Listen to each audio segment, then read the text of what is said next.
दिल्ली की सियासत गर्माती नजर आ रही है। एक तरफ बीजेपी कह रही है 50 सीटें लेकर आएंगे, वहीं पर अरविंद केजरीवाल कहते हैं 70 की 70 हम लेते नजर आ रहे हैं। लेकिन राहुल गांधी कह रहे हैं कि मैं वापसी करता नजर आ रहा हूँ। शीला दीक्षित जो राज है वो वापस करता नजर। चलते सीधा लोगों से बात करते हैं, इनकी कह रहा है दिल्ली में आकर सीएम चेहरा वापस रिपीट होगा या दूसरी पार्टी का सीएम चेहरा नजर आता है। सीधा चलते लोगों से बात करते हैं, इनकी कह रहा है। क्या नाम है सर? दीपक कुमार झा नाम है सर। क्या लग रहा है जिस तरीके दिल्ली में सियासत गर्मा गई है पूरी, एक तरफ में 50 सीटों के वादे होते हैं बीजेपी के, लेकिन अरविंद केजरीवाल कहते हैं कि 70 की 70 हम ही लाएंगे। 50 नहीं सर, 70 लेके जाएगी सर। 70। अच्छा। अगर आपके चैनल के माध्यम से चेतावनी दे रहा हूँ केजरीवाल जी को कि अगर आपने 10 साल में क्रांतिकारी काम किए ना, तो पहली बात तो ये फ्री की जो फर्जी योजना जो है, आप फर्जी योजना जो देनी पड़ रही है, अगर क्रांतिकारी काम हुआ है तो आप मांगे ना उस क्रांति काम पे वोट मांगिए। मगर क्रांतिकारी काम नहीं हुए, सब जगह घटले घोटाले और ये जो है दलाली इन्होंने कमाई है और दिल्ली को बर्बाद करने की कोशिश करी है। इस बार दिल्ली की जनता समझ चुकी है। दिल्ली की जनता खुल के विरोध इसलिए नहीं कर पा रही है क्योंकि कहीं ना तो कहीं जो विधायक जो इन्होंने गुंडे पाले हुए हैं, जिन पे मकोका लगी हुई है, जिन पे तमाम तरह के संगीन आरोप लगे हुए हैं, वो कल को इनके साथ कोई अनहोनी ना कर दें। इस वजह से जनता जो है खुल के इनका विरोध नहीं कर रही है। मगर जब ईवीएम की आप देखें बात करेंगे तो ईवीएम में वोट भारतीय जनता पार्टी को। सबसे बड़ा सवाल ये खड़ा हो रहा है, मैनिफेस्टो जैसी आता है बीजेपी का, तो लोग यही कहने लग गए बीजेपी भी अरविंद केजरीवाल की राह पर चल पड़ी। नहीं, बीजेपी के मैनिफेस्टो पे लोगों को भरोसा है। केजरीवाल ने आप 2015 से बीजेपी कोई नया मैनिफेस्टो नहीं ला रहा है, वो केंद्र सरकार द्वारा लागू किया जो कि पूरा भारत में पहले से चल रहा है, जो यहाँ पे बंद किया गया उस मैनिफेस्टो को अगर यहाँ पे लागू कर रहे हैं तो क्या दिक्कत है। लेकिन फ्री के रेवड़ी का मैं भी विरोध करता हूँ, भले वो बीजेपी का हो या किसी और पार्टी का हो। फ्री का रेवड़ी कोई पार्टी नहीं दे क्योंकि इससे हमारा अर्थव्यवस्था डाउन जाता है। सर फ्री का रेवड़ी बोल रहे हैं।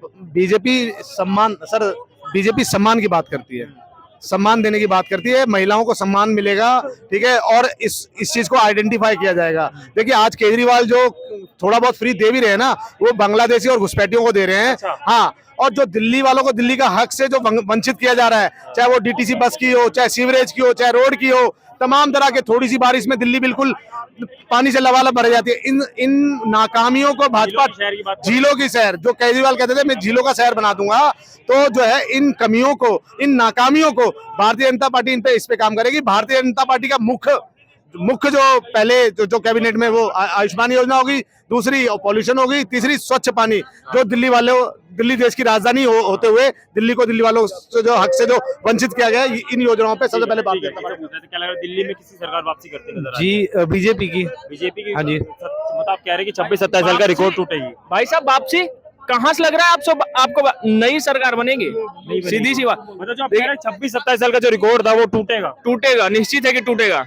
इस बार कहीं पे भी जाइए आप, दिल्ली के किसी भी कोने में जाइए, 60% जो युवा है ना, और युवा पीढ़ी के लोग, और जो भी देखो दिल्ली की जनता 60% बोलते हैं सारा बीजेपी की ओर है, झुकाव एक तरफा। लेकिन सबसे बड़ा सवाल ये खड़ा हो रहा है, अरविंद केजरीवाल कह रहे हैं कि जनता हमारे साथ थी और है और हमेशा रहेगी। देखिए जिस झूठे विकास का वादा करते हैं, झूठे विकास का जो वादा करते हैं केजरीवाल साहब, मैं उसमें कहना चाहता हूँ आपसे एक ही चीज कि देखिए, नहीं एक मिनट, दोगलापन बाद में आएंगे, उसके बारे में बताएंगे। आप देखिए स्वास्थ्य की बात करते हैं, सरकारी हॉस्पिटल के सामने जाइएगा, कम से कम 10 केमिस्ट की दुकानें मिलेंगी। एक बात बताओ, अगर सारी दवाइयां फ्री में मिल जाती है अस्पताल में, ठीक है, स्वास्थ्य विभाग इतना बढ़िया है, तो फिर वो 10 जो केमिस्ट की दुकान है वो क्यों खुलती है हॉस्पिटल के सामने, ये बता दे। जल की बात कर लेते हैं, 7 कलर का पानी जब दिल्ली में आ रहा है तो जल कहाँ से बढ़िया मिल रहा है लोगों को, कहाँ से पानी की, हाँ जी 7 कलर का पानी बता दीजिएगा भैया कलर इसके बाद से। उसके बाद से आते हैं शिक्षा की बात करते हैं। चलिए शिक्षा की बात करते हैं, उनके स्कूल में एक बच्चे को बेरहमी से पीटा जाता है और आज तक उस बच्चे का परिवार न्याय के लिए भटक रहा है, तो फिर शिक्षा की व्यवस्था करेंगे? हाँ, चिंतन की बात कर रहा हूँ, तो फिर शिक्षा व्यवस्था कहाँ से बढ़िया है? नहीं बढ़िया है। चलिए महिला सम्मान की बात कर लेते हैं, महिला सुरक्षा की बात कर लेते हैं। स्वाति मालीवाल को उनके आवास में पीट दिया जाता है, तो महिला सुरक्षा कहाँ पे चला जाता है? ठीक है, चलिए इसको भी हटा देते हैं 2-4-5 मिनट के लिए। हाँ, केजरीवाल की बुआ की लड़की है, ओह अच्छा, ठीक। उसके बाद से आते हैं 5वें नंबर पे आ जाते हैं, जो डीटीसी बसें जो अभी जो चल रही है, उनका घाटा आप देख लीजिए, कम से कम 250 करोड़ के घाटे में होंगे, कम से कम 250 करोड़, कम से कम 2,500 करोड़। सॉरी आंकड़ा सुधार लीजिएगा। हाँ, लेकिन सबसे बड़ी बात ये कि कल ही उन्होंने अनाउंसमेंट करी कि स्टूडेंट को भी बसें फ्री मिलेगी। वही मैं बोल रहा हूँ ना, तो ये जो पैसे, जो टिकट के पैसे हैं, जो भी पैसे ये केजरीवाल जी अपने घर से लेके आएंगे क्या? जादू की छड़ी रखी है केजरीवाल जी? जी, ठीक है। उसके बाद से आते हैं थोड़ा सा और आगे आते हैं, जो 2100 रुपए की बात करी जा रही है, महिलाओं को दी जाएगी 2100 रुपया। 2100 रुपया, सुन लीजिए मेरी बात, जो 50 लाख महिलाओं को अगर 2100 रुपया दिया जाता है तो 10 अरब 50 करोड़ रुपए होगा। एकदम आंकड़ा बढ़िया है, कम से कम 50 लाख महिलाओं के बारे में बात कर रहा हूँ। ये केजरीवाल कहां से लेके आएंगे ये बता दे। 18,000 रुपए पुजारियों की बात कर रहे हैं, 18,000 रुपए ग्रंथियों का बात कर रहे हैं। ये वादे मतलब निराधार है, धराशायी हो जाएंगे। अभी तो मौलवियों को उन्होंने पैसा नहीं दिया तो मौलवी ने उनके गाड़ी पे पत्थर फेंक दिया। और ये मैं इतने दावे के साथ इसलिए कह रहा हूँ कि पत्थर फेंकने वाली कौम एक ही है और वही पत्थर फेंक सकती है। तो अभी सैलरी मौलवी को नहीं मिला है तो मौलवी ही पत्थर फेंक सकते हैं जी। भाई पत्थर ये गलती से बोल दिए, बम फेंकते हैं वैसे दिल्ली में बम फेंकना मना है, कहा कि केंद्र में बीजेपी बैठा पड़ा है। लेकिन अभी देखा होगा, अभी हाल ही की न्यूज है, एकदम आज की न्यूज है, अरविंद केजरीवाल पे फिर से हमला हुआ है। सर हमला हुआ नहीं है, हमला करवाया गया है। केजरीवाल खुद हमला करवाते हैं ये सिंपैथी के लिए।